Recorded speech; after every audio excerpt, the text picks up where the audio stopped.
এবার যদি বন্যা হয় তাহলে এই অঞ্চলের মানুষের অবস্থা খুবই খারাপ হয়ে যাবে। এই রাস্তায় গতকালকেও পানি ছিল না, আজকে আবার এই রাত্রে থেকে বৃষ্টির পরে পানি হয়ে গেছে।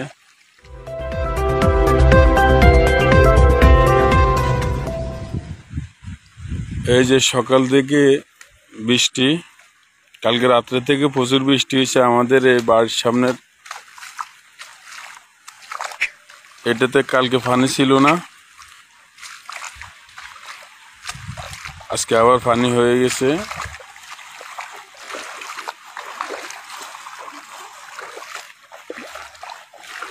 আল্লাহ জানে কি হয়।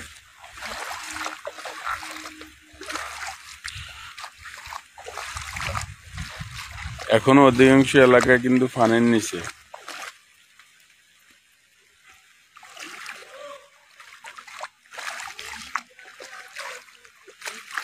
মানে খুবই আতঙ্কের বিষয় যে দ্বিতীয়বার যদি বন্যা হয় তাহলে এই অঞ্চলের মানুষের অবস্থা খুবই খারাপ হয়ে যাবে।